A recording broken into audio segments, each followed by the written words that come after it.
सपा नेता ने बीजेपी पर लगाए गंभीर आरोप, सियासत में शुरू हुआ नया बवाल। चाचा भतीजे की जोड़ी के निशाने पर चढ़ गई बीजेपी, अब होगा हंगामा। रामगोपाल यादव ने कहा, देश को बंटवारे की ओर ले जा रही बीजेपी, कार्यकर्ताओं को दिया जीत का मंत्र।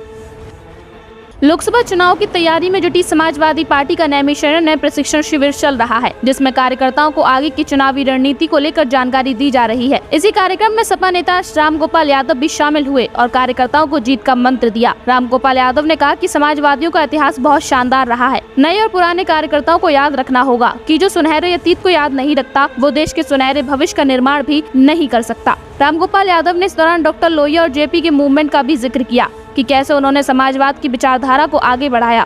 उन्होंने बीजेपी पर निशाना साधते हुए कहा कि बीजेपी देश को बंटवारे की तरफ ले जा चुकी है। देश प्रदेश को बचाने के लिए सपा को अपनी भूमिका निभानी होगी। प्रेस और बीजेपी की दुर्बी संधि है। सारे मीडिया घरानों को उद्योगपतियों ने खरीद लिया है और वो बीजेपी के हैं। नौकरी बचाने के लिए अंतरात्मा कुमार का मीडिया के लोग चुप हैं और ये बीजेपी मीडिया का नेक्सस है। रामगोपाल यादव ने आगे कहा, हमें अपना काम करने का तरीका बदलना होगा। बीजेपी का बहुत बड़ा कार्यकर्ता समूह है जो घर घर पहुंचकर जनता को बरगलाता है। कार्य लेने और उससे चलने की सोच रखने वाले नेता और कार्यकर्ता कभी नहीं बन सकते, इसलिए साइकिल से चलकर घर घर जाना पड़ेगा। पार्टी के लिए आपको मेहनत और परिश्रम करना होगा। इतनी बड़ी ताकत आपके सामने है तो अनुशासित होकर ईमानदारी से काम करना होगा। हर जिले में जो मजबूत हो उसके बारे में खुलकर बिना विरोध के कहें कि उनको चुनाव लड़ाया जाए।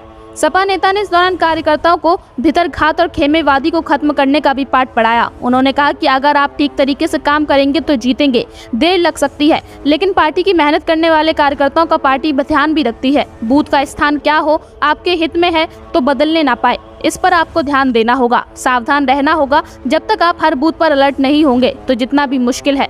सपा नेता ने आगे कहा कि पिछली बार हमने कहा था कि वोट कट सकता है और मतदान के लिए फोन करके बात कर रहे थे कि उनका वोट कट गया। वोटर लिस्ट आपके पास होनी चाहिए और इससे आपको एक एक वोट का क्रॉस चेक भी करना होगा, तभी बीजेपी को हम हरा पाएंगे। इस देश की बड़ी आबादी का स्वाभिमान खत्म कर दिया गया है। उड़ीसा की रेल दुर्घटना हुई, सुरक्षा के लिए हजारों करोड़ों का बजट रहता है, लेकिन क्या हुआ?